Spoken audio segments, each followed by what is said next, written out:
Some mornings feel too perfect, the kind that makes you fear how quickly they can vanish. The air is still, carrying nothing but the scent of coffee, leather, and the sweet promise of a new day.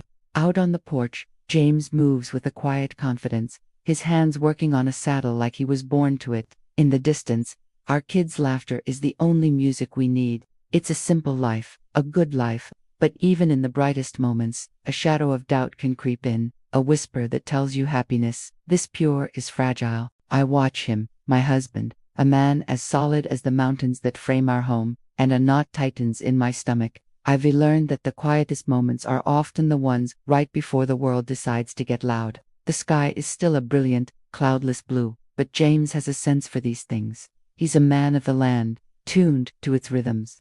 Rain's coming tonight, he says, his eyes scanning the horizon where I see nothing but endless sky. I'll move the cattle to the lower pasture. The casual way he says it, like he's just deciding on what to have for dinner, always amazes me. I just nod. Be careful out there, I tell him, my voice a little tighter than I intend. Storm seasons, no joke. He turns to me then, that easy smile spreading across his face, the one that always makes my heart skip a beat. Darlin', he says, his voice a low, reassuring rumble. Storms don't scare me. He winks, and for a moment I believe him. I want to believe him. But just then, miles away, a flicker of white light silently splits the sky. It's a warning shot, a beautiful and terrifying promise of what's on its way. Just as the first whispers of a breeze begin to stir the dust, a sound cuts through the peace of the afternoon. A truck, old and loud, rattles its way up our long driveway. It kicks up a cloud of red dirt that hangs in the air long after the engine cuts out. The driver's door creaks open, and a woman steps out. Mary, James's old friend, and our neighbor from the next ridge over. I know who she is, of course.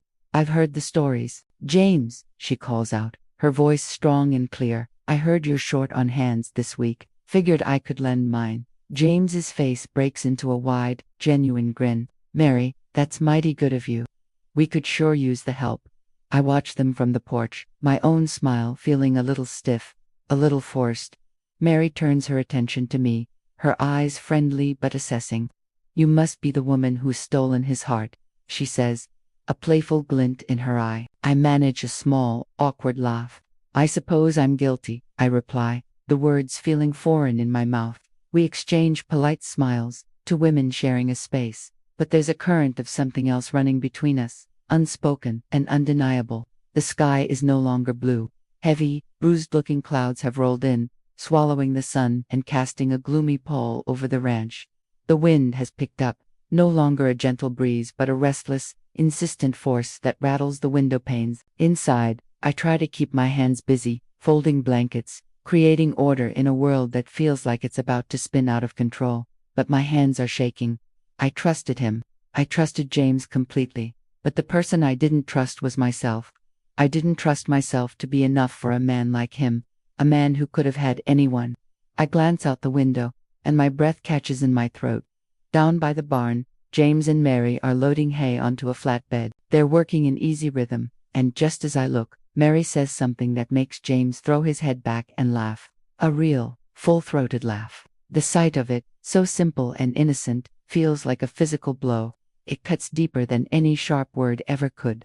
By the time evening falls, the storm isn't just coming, it's here. Thunder rolls and cracks overhead, shaking the old barn to its foundations. Rain is hammering against the tin roof.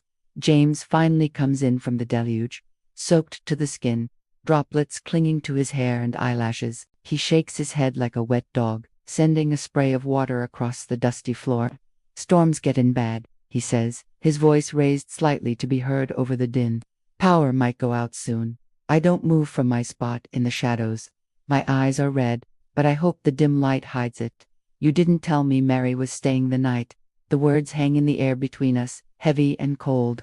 James looks at me, his expression shifting from exhaustion to genuine confusion. She's just helping with the herd.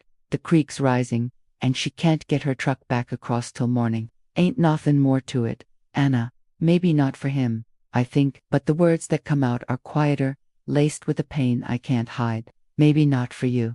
Just then, a brilliant flash of lightning illuminates the barn, and for a split second, He sees the tears tracking silently down my face. You don't trust me. The question is raw, wounded. It's the last thing I ever wanted him to ask. I trust you, I say, and it's the honest-to-God truth. My voice is thick with unshed tears.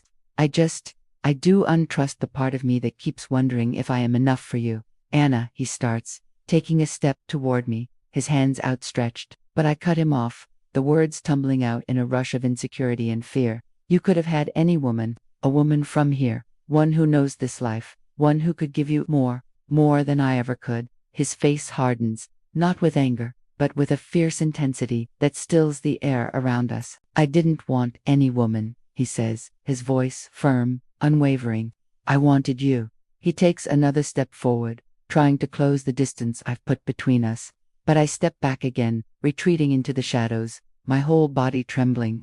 The wind howls like a wounded animal, and a gust rips one of the large barn doors from its latch, slamming it open with a deafening crash. Rain and leaves lash through the opening, stinging my face. I have to shout to be heard over the fury of the storm. You say love is enough. You always say that. But what happens when the world keeps reminding you of what's missing? What happens then? He doesn't shout back. He just closes the remaining space between us in 2 long strides. Then I hold you tighter, he says, his voice a low anchor in the chaos. I hold you until it stops hurting. He grabs my hand, his grip strong and sure. I try to pull away, to fight the comfort he's offering, because I don't feel like I deserve it. But the fight goes out of me all at once. The dam inside me breaks, and I collapse into his arms, sobbing, finally letting go of all the fear and doubt I've been holding on to so tightly. He holds me, his arms a fortress against the storm, both outside and within me. I don't need more kids, Anna, he whispers into my hair, his voice soft and full of a love so powerful it takes my breath away. I just need you. I just need you to stop running from the love that's already yours. The thunder slowly rumbles its way into the distance, and the violent flashes of lightning fade, leaving only the steady, rhythmic drumming of the rain on the roof. The storm has broken. We sit on the hay-strewn floor of the barn, holding each other, soaked and silent.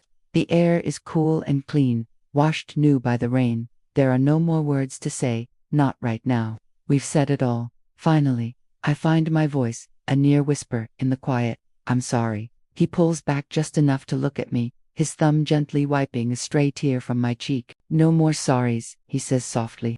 We start fresh tomorrow, together. I look into his eyes, and I see my home. I see my future. I see a love that's strong enough to weather any storm. I nod, the simple movement, feeling like a sacred vow. Together, he leans in and presses a soft, lingering kiss to my forehead. A promise. As the first faint light of dawn filters through the cracks in the barn walls, the rain slows to a gentle patter and then stops. The world outside is quiet, reborn. From the barn door, we can see the smoke already beginning to rise from our chimney, a thin, hopeful curl against the pale gray sky. The horses, unbothered, are already grazing in the wet pasture. Maybe love isn't tested by the fury of the storms that rage around us. Maybe it's tested in the quiet aftermath, by the hearts that choose to stay, to rebuild, and to keep standing, side by side, long after the thunder has passed.